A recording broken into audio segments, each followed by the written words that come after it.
യേശുവിൽ ഏറ്റവും അനുഗ്രഹീതരായ പ്രിയപ്പെട്ടവരെ, നിങ്ങൾ ഓരോരുത്തരും നല്ല സന്തോഷത്തോടും നല്ല ധൈര്യത്തോടും പ്രതീക്ഷയോടും പ്രാർത്ഥനയോടും കൂടെ ആയിരിക്കുക. അന്നു വേണ്ടുന്ന ആഹാരം ലഭിക്കുന്ന പോലെ ദൈവവചനവും നമുക്ക് ഓരോ ദിവസവും നമുക്ക് ദൈവം തരുന്നുണ്ടല്ലോ.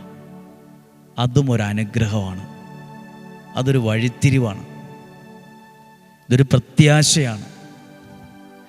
നിങ്ങൾക്ക് വേണ്ടി പ്രാർത്ഥിക്കുവാണ്. നമ്മൾ ഓരോ നിയോഗങ്ങൾക്ക് വേണ്ടിയാണ് പ്രാർത്ഥിക്കുന്നത്. ഒത്തിരി ആവശ്യങ്ങൾ നമ്മുടെ മുമ്പിലുണ്ട്, ചെറുതും വലുതുമായ ആവശ്യങ്ങളെ കൂടി ഓരോ പ്രാവശ്യം വചനം പറയുമ്പം ആ ആവശ്യങ്ങളെ കൂടി മുന്നിൽ നിർത്തിക്കൊണ്ട് വേണം അതിനെ കാണാനും പ്രാർത്ഥിക്കാനും. ആ മേഖലകളിലെല്ലാം ഈ വചനത്തിൻ്റെ ഇടപെടലുകളുണ്ടാവും. ഞാൻ നിങ്ങളോട് ഒരു കാര്യം ചോദിക്കുവാണ്. നിങ്ങളുടെ ഭവനത്തിൽ ആരെങ്കിലും ഈ പ്രാർത്ഥനയെ എതിർക്കുന്നവർ വല്ലവരും ആണോ? ഈ വചനത്തെ ഇങ്ങനെ കേൾക്കുന്നതിനെ നിങ്ങളുടെ ഭവനത്തിൽ ആരെങ്കിലും എതിർക്കുന്നുണ്ടോ? നിങ്ങളുടെ ബന്ധുക്കളോ പ്രിയപ്പെട്ടവരോ ആരെങ്കിലും സുഹൃത്തുക്കളോ ആരെങ്കിലും പറഞ്ഞോ, ദയവ് ചെയ്ത് ഞങ്ങളുടെ ഫോണിലേക്ക് ഇത് അയക്കരുത്, ഞങ്ങൾക്കിത് ഇഷ്ടമല്ല, എനിക്കിത് വിശ്വാസമില്ല, ഈ പുള്ളി പറയുന്നത് കേൾക്കാൻ ഞങ്ങൾക്ക് താല്പര്യമില്ല? നിങ്ങളുടെ വീട്ടിലോ നിങ്ങളുടെ പ്രിയപ്പെട്ടവരോ ആരെങ്കിലും ഉണ്ടോ?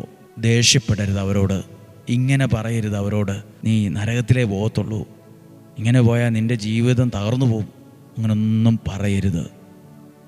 അവരെ ശപിക്കരുത്, അവരെ പ്രാകരുത്.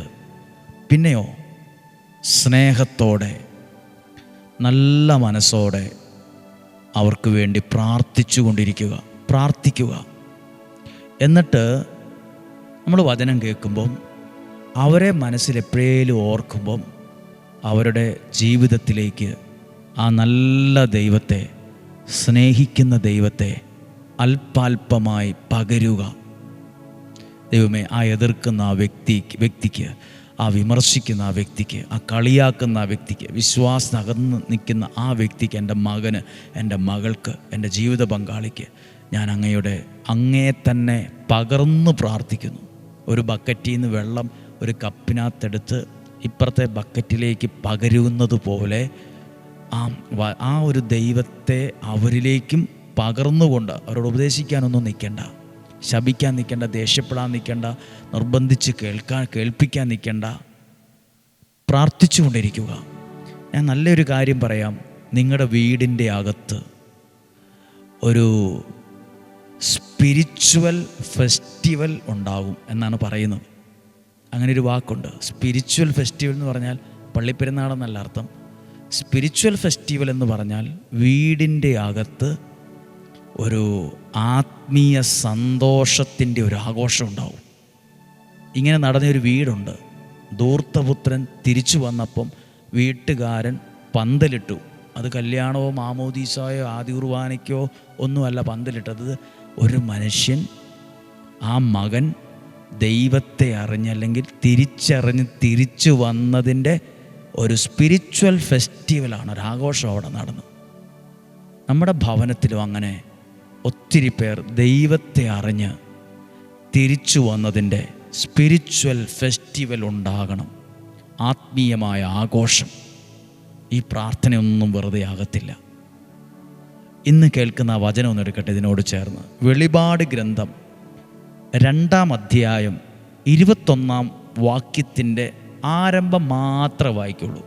വെളിപാട് 2-ാം അധ്യായം 21.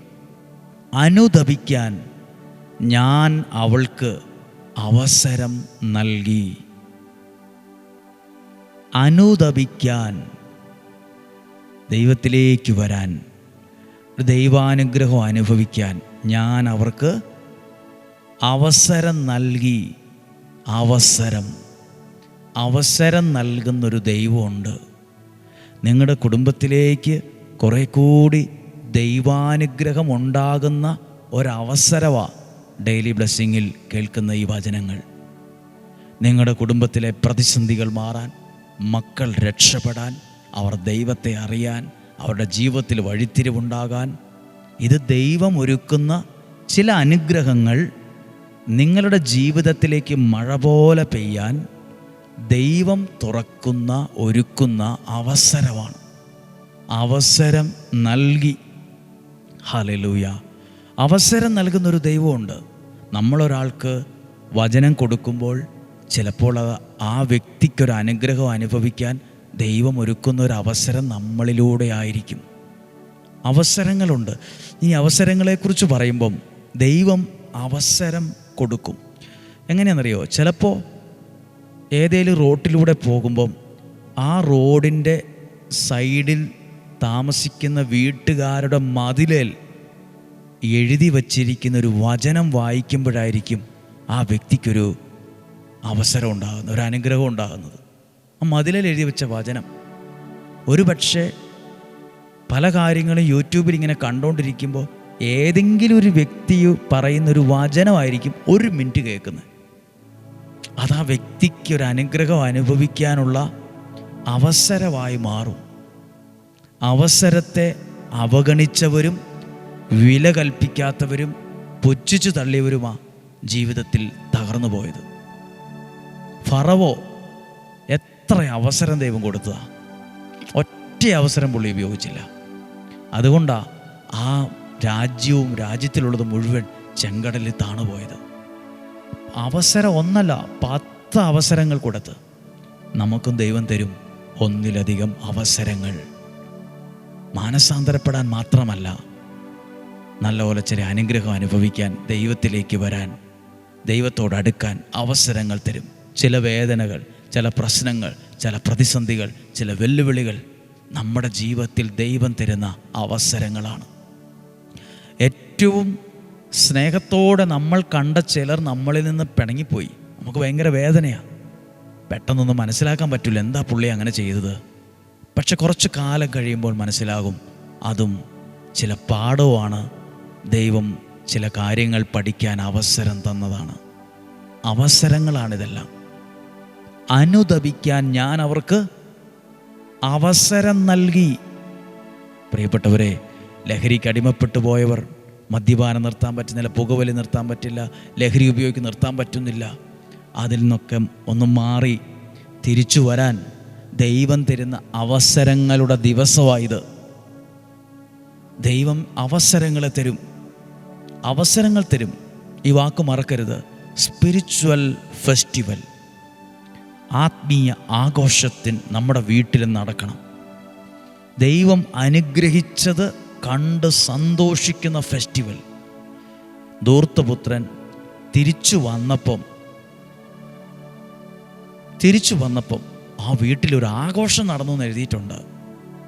വീട് കയറിക്കൂടലിൻ്റെ ആഘോഷമല്ലല്ലോ അത്. കൊച്ചിൻ്റെ കല്യാണത്തിന് വേണ്ടി പന്തലിട്ടതല്ലല്ലോ. ആ കൊച്ചിൻ്റെ വീട്ടിൽ ഒരു ആഘോഷം വന്നപ്പം, ഒരു കാര്യം വന്നപ്പം പന്തലിട്ടതല്ല. അപ്പനിലേക്ക് തിരിച്ചു വന്നതിൻ്റെ ആഘോഷമാണ്. സഹോദരൻ ചോദിച്ചു, എന്താ വീട്ടിലെത്തിൻ്റെ ആഘോഷം? ഭയങ്കര സന്തോഷത്തിൻ്റെ ഒച്ച കേൾക്കാമല്ലോ, എന്തു പറ്റി? എൻ്റെ മകൻ മൃതനായിരുന്നു, അവൻ തിരിച്ചു വന്നിരിക്കുന്നു, അവൻ ജീവിക്കുന്നു. Spiritual festival. ചിലരൊക്കെ നമ്മളിലൂടെ, ദൈവവചനം കേട്ടതിലൂടെ, പ്രാർത്ഥനയിലൂടെ ദൈവത്തിലേക്ക് തിരിച്ചു വന്നതിൻ്റെ ആഘോഷങ്ങൾ നമ്മുടെ എല്ലാ വീടുകളിലും ഉണ്ടാകട്ടെ. നമ്മുടെ എല്ലാ വീടുകളിലും ഒരു സ്പിരിച്വൽ ഫെസ്റ്റിവൽ ഉണ്ടാകട്ടെ, ഒരാത്മീയ ആഘോഷം. എൻ്റെ ഇന്നയാൾ ഇങ്ങനെ ആയിരുന്നു, എൻ്റെ മകൻ ഇങ്ങനെ ആയിരുന്നു, എൻ്റെ മകൾ ഇങ്ങനെ ആയിരുന്നു, എൻ്റെ ജീവിത പങ്കാളി ഇങ്ങനെ ആയിരുന്നു, പക്ഷേ ഇന്നൊത്തിരി മാറി കേട്ടോ. അതാ സ്പിരിച്വൽ ഫെസ്റ്റിവൽ, ആത്മീയ ആഘോഷം, തിരിച്ചു വന്നതിൻ്റെ ആഘോഷം.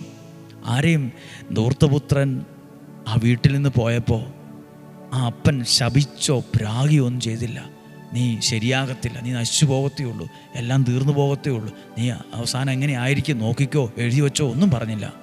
നമ്മുടെ വീട്ടിൽ ആരെങ്കിലുമൊക്കെ ദൈവത്തിൽ നകന്നാണെങ്കിൽ നരകത്തിൽ പോവും, നീ നശിച്ചു പോകത്തേ ഉള്ളൂ, നീ ഇങ്ങനെ പോയാൽ അവിടെ കറങ്ങി നടക്കും ഒന്നും പറയണ്ട. സ്നേഹത്തോടെ അവരിലേക്ക് ദൈവത്തെ പറ്റും പോലെ വിശ്വാസത്തിൽ പകർന്ന് പ്രാർത്ഥിച്ചു കൊണ്ടേയിരിക്കുക. അവർ എത്ര അകന്നാണേലും അവർ സ്റ്റെപ്പ് വെച്ച് അടുത്തടുത്ത് വരും. അത് നിങ്ങൾ കാണും. തിരിച്ചു വരുന്നത്, നഷ്ടപ്പെട്ടത് തിരിച്ചു വരുന്നത് അപ്പൻ കണ്ടു.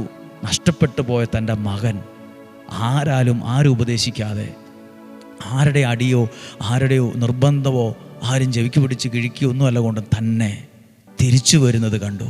നിങ്ങളും ഉണ്ടല്ലോ ഒരിക്കൽ നഷ്ടപ്പെട്ടു എന്ന് തോന്നിയത്, അത് സന്തോഷത്തോടെ തിരിച്ച് നടന്നെടുക്കുന്നത് നിങ്ങൾ കാണും. ആ ഒരു കാഴ്ച തന്നെ ഒരു സ്പിരിച്വൽ ഫെസ്റ്റിവലാണ്. ആ ഒരു ആഘോഷം നിങ്ങളുടെ ജീവിതത്തിനകത്ത് നടക്കും. ധൂർത്തപുത്രൻ്റെ ആ വീട്ടിലൊരു പന്തലൊരുക്കി, കാളയെ കൊന്നു, മൃഗത്തെ കൊന്നു, ഭക്ഷണം ഒരുക്കി എന്ന് പറഞ്ഞ പോലെ ജീവിതത്തിനകത്ത് ഒരാഘോഷം ഉണ്ടാകണം. ദൈവം അനുഗ്രഹിച്ചതിൻ്റെ ധൂർത്തപുത്രൻ്റെ പിതാവ് കണ്ടു, ദൂരെ വച്ച് തന്നെ കണ്ടു തൻ്റെ മകൻ തിരിച്ചു വരുന്നത്. ചില അവസരങ്ങളാണ് ധൂർത്തപുത്രൻ അവൻ്റെ ജീവിതത്തിലുണ്ടായ ചില പ്രതിസന്ധികൾ, ചില ദാരിദ്ര്യം, ചില ഒറ്റപ്പെടൽ അവൻ തിരിച്ചു നടക്കാനുള്ള അവസരമായത് മാറി. ഇന്നത്തെ പ്രശ്നങ്ങളോ പ്രതിസന്ധികളോ നഷ്ടമൊക്കെ ചിലപ്പോൾ ദൈവത്തിലേക്ക് കുറച്ചുകൂടി അടുക്കാനുള്ള അവസരമാണെങ്കിലോ, മാറി വരാനുള്ള അവസരമാണെങ്കിലോ, അവസരങ്ങൾ എപ്പോഴും ഉണ്ടാകണമെന്നില്ല. ഈ വചനവും ഈ കേൾവിയും ഈ പ്രാർത്ഥനയും ഒരവസരമായിരിക്കും. ദൈവം അനുഗ്രഹിക്കട്ടെ എന്ന് പ്രത്യേകം പ്രാർത്ഥിച്ച് നമ്മൾ ഈ ഈശോയുടെ ആശീർവാദം സ്വീകരിക്കുവാൻ ഒരു കാര്യം അറിയിക്കട്ടെ. ഈ മാസം, ഈ ആഴ്ച, ഈ വരുന്ന ശനി ഞായർ തിങ്കൾ 25, 26, 27 ശനി ഞായർ തിങ്കൾ വൈകുന്നേരം 5 മണി മുതൽ ബാംഗ്ലൂർ RRC ധ്യാന കേന്ദ്രത്തിൽ 3 ദിവസത്തെ നിയോഗ പ്രാർത്ഥന ബൈബിൾ കൺവെൻഷനാണ്. നിങ്ങളുടെ ശിരസിൽ കരങ്ങൾ വെച്ച് പ്രാർത്ഥിക്കുന്ന 3 ദിവസം വചനം കേട്ട് ദൈവത്തെ ആരാധിക്കുന്ന ദിവസങ്ങളാണ്. സാധ്യമാണെങ്കിൽ, ഒക്കുന്നെങ്കിൽ ഒരുമിച്ച് വരിക, ഒരുമിച്ച് പ്രാർത്ഥിക്കുക. നിങ്ങളുടെ പ്രിയപ്പെട്ടവരൊക്കെ ബാംഗ്ലൂരൊക്കെ കാണും. പിള്ളേർ പഠിക്കാൻ പോയവർ കാണും, നഴ്സിംഗ് പഠിക്കാൻ പോയവരുണ്ട്, ജോലി ചെയ്യുന്നവരുണ്ട്, സെറ്റിൽഡായുള്ളവരുണ്ട്. ഒന്ന് അറിയിക്കുക. അവർക്ക് അവരുടെ സാഹചര്യം പോലെ വരട്ടെ. പ്രാർത്ഥിക്കാം. നമ്മുടെ കർത്താവ് ഈശോ മിശിഹായുടെ കൃപയും പിതാവായ ദൈവത്തിൻ്റെ സ്നേഹവും പരിശുദ്ധാത്മാവിൻ്റെ സഹവാസവും നിങ്ങളോട് കൂടെ ഉണ്ടായിരിക്കട്ടെ. നിങ്ങളുടെ ഭവനത്തിലുണ്ടായിരിക്കട്ടെ. യാത്രകളിൽ, തീരുമാനങ്ങളിൽ, ഇടപാടുകളിലെല്ലാം ഉണ്ടായിരിക്കട്ടെ. ഇന്നും ജീവിക്കുന്ന ദൈവത്തിലേൽപ്പിച്ച് പ്രാർത്ഥിക്കുന്നു. ദീർഘായുസ്സും ആരോഗ്യവും സന്തോഷവും സമാധാനവും നിലനിൽക്കുന്ന ഐശ്വര്യവും ഉണ്ടാകട്ടെ. ഒന്നിനും ഒരു കുറവുണ്ടാകാത്ത വിധത്തിൽ ദൈവമേ അവരെ നയിക്കണേ. ആരുടെ മുമ്പിലും കൈനീട്ടി ചെല്ലുന്നൊരവസ്ഥ ഉണ്ടാകരുത്. ദൈവം സമൃദ്ധമായിട്ട് ഇവരെ അനുഗ്രഹിക്കട്ടെ. ദോഷമൊന്നും വരികയില്ല. ദൈവം തരുന്ന മഹാഭാഗ്യം കണ്ണുകൊണ്ട് കാണാനും മനസ്സുകൊണ്ട് മനസ്സിലാക്കാനും ശരീരത്തിൽ അത് അനുഭവിക്കാനും ഭാഗ്യം തരും. ദൈവം അനുഗ്രഹിക്കട്ടെ എന്ന് പ്രാർത്ഥിക്കുന്നു. എന്നും ജീവിക്കുന്ന യേശുവിൻ നാമത്തിൽ നിങ്ങളെ അനുഗ്രഹിച്ച് പ്രാർത്ഥിക്കുന്നു, ഇപ്പോഴും എപ്പോഴും എന്നേക്കും. ആമേൻ. സന്തോഷമായിട്ടിരിക്കാം. ഒരു കാര്യം അറിയിക്കുകയാണ്. നമ്മുടെ ഈ ആലയത്തിലെ പ്രാർത്ഥനകൾ ഒത്തിരി സന്തോഷമായും അനുഗ്രഹത്തോടും പോകുന്നുണ്ട്. അതോടൊരു കാര്യം അറിയിക്കുന്നത്, വ്യാഴാഴ്ച ദിവസം ഇവിടെ വന്ന് കൗൺസിലിങ്ങും പ്രാർത്ഥനയിൽ നൊവേനയിലൊക്കെ പങ്കെടുത്ത് പ്രാർത്ഥിച്ച് ഒരു ദിവസം ഇവിടെ താമസിച്ച് പിറ്റേ ദിവസത്തെ പ്രാർത്ഥനയും കൂടിയാണ് പോകാൻ ആഗ്രഹിക്കുന്നതെങ്കിൽ, വ്യാഴാഴ്ച വരാനാണ് ഉദ്ദേശിക്കുന്നതെങ്കിൽ ധ്യാനകേന്ദ്രത്തിലെ താഴെയുള്ള നമ്പറിൽ വിളിച്ച് ബുക്ക് ചെയ്തവർക്ക് മാത്രമേ ഇവിടെ താമസ സൗകര്യം ഉണ്ടായിരിക്കുകയുള്ളൂ. മറ്റ് കൂട്ടമായി ബസ്സിന് വരുന്നവർക്കോ ഒന്നും അങ്ങനെ ബുക്ക് ചെയ്യാതെ വരുന്നവർക്ക് ഇവിടെ താമസ സൗകര്യം ഉണ്ടായിരിക്കുകയില്ല. ഞാനിത് പറയുന്നത് നിങ്ങൾ വരുന്നതിലുള്ള ദുഃഖം കൊണ്ടല്ല, ഇവിടുത്തെ ചുരുങ്ങിയ സാഹചര്യത്തിൻ്റെ അടിസ്ഥാനത്തിലാണ് ഇത് പറയുന്നത്. എന്നാൽ വെള്ളിയാഴ്ച ദിവസം രാവിലെ തുടങ്ങിയുള്ള ശുശ്രൂഷകളിൽ സത്യം പറഞ്ഞാൽ വെളുപ്പിന് 5 മണി മുതൽ പ്രാർത്ഥനകൾ ആരംഭിക്കുന്ന സ്ഥലമാണിത്. വെളുപ്പിന് പ്രഭാതത്തിൽ. അപ്പോൾ ആ വെള്ളിയാഴ്ചത്തെ പ്രാർത്ഥനകൾക്ക് ഇവിടെ വന്ന് ആർക്ക് വേണമെങ്കിലും പങ്കെടുക്കാം, പ്രാർത്ഥിക്കാം. ഇതാരും തെറ്റായിട്ടെടുക്കല്. ഇവിടുത്തെ ചുരുങ്ങിയ സാഹചര്യം കൊണ്ടും വരുന്നവർ ഏറ്റവും നന്നായി പ്രാർത്ഥിച്ച് അനുഗ്രഹത്തോടെ പോകാൻ നമ്മൾ ചെയ്യേണ്ട ഒരു പ്രധാനപ്പെട്ട കാര്യമായതുകൊണ്ടുമാണ് സ്നേഹത്തോടെ ഇതറിയിക്കുന്നത്. നന്നായി നിങ്ങളത് മനസ്സിലാക്കും എന്ന് കരുതുന്നു. ദൈവം നിങ്ങളെ അനുഗ്രഹിക്കട്ടെ. നാളെയും 5:30 ഒരുമിച്ച് വചനം കേൾക്കണം, പ്രാർത്ഥിക്കണം. ഒരുമിച്ച് കാണുന്നത് വരെ സ്വർഗത്തിലെ ദൈവം എന്നെ നിങ്ങളെയും സൂക്ഷിക്കട്ടെ. ആമേൻ.